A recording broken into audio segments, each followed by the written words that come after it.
अमरेली जिले में सावरकुंडला में स्थित एसटी डिपो में एक घटना सामने आई है जिसमें नौकरी के आवंटन को लेकर कुछ उद्दंड तत्वों के डिपो के कर्मचारी गोपाल भाई जोशी पर हमला कर दिया। मिली जानकारी के अनुसार डिपो में ड्यूटी पर तैनात गोपाल भाई जोशी नौकरी के आवेदन से जुड़े एक प्रक्रिया को देख रहे थे। इसी दौरान कुछ लोगों से उनकी तीखी बहस हो गई। बाद में यह बहस हिंसक रूप ले गई और गोपाल भाई पर हमला कर दिया गया।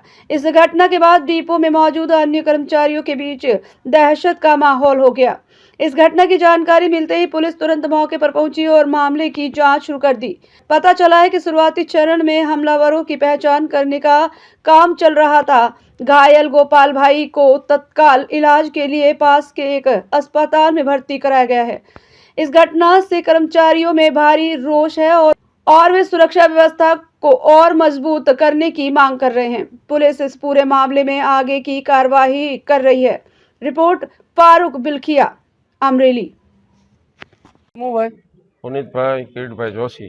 બરોબર, તમે અહીંયા અમરેલી સિવિલ હોસ્પિટલમાં શેના માટે આવ્યા? મારા ભાઈને જીવલેણ હુમલો કર્યો છે 3 શખ્સો દ્વારા, એના માટે અમે એને લઈને આવ્યા છીએ। કઈ જગ્યાએ હુમલો થયો? સાવરકુંડલા ડેપોની અંદર। વિગતવાર ચર્ચા કરી?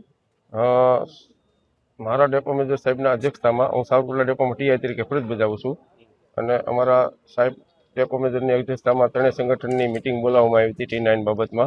એમાં ચર્ચા કરી રહ્યા હતા ત્યારે આ લોકો ચર્ચા પૂરી થયા બાદ નીકળી અને બહારથી 3 ભાઈ યોગેશભાઈ બિશુભાઈ વિશ્યા, ભાઈ આલુભાઈ રામભાઈ મોરી અને મેહુલભાઈ દિલુભાઈ વાળા, આ ત્રણેય શખ્સો ઓચિંતો મારા ભાઈ બહાર ઊભો હતો એની માથે હુમલો કર્યો, જાન લેવા હુમલો કર્યો અને ત્યાંથી સીધા ભાગીને ફરાર થઈ ગયા છે।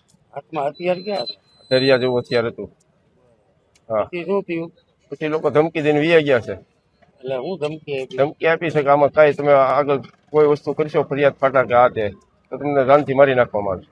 બરોબર, અત્યારે તમે ક્યાં અમરેલી સિવિલ? અત્યારે અમે સિવિલમાં છીએ। બરોબર, અત્યારે તબિયત કેમ છે તમારા ભાઈની? અત્યારે એને રિફર સિટી સ્કેન ને એ કરવા માટે અંદર લઈ ગયા છે। બરોબર, હવે તમારે પોલીસ ફરિયાદ કરવાની છે? હા, કરવાની છે। બરોબર।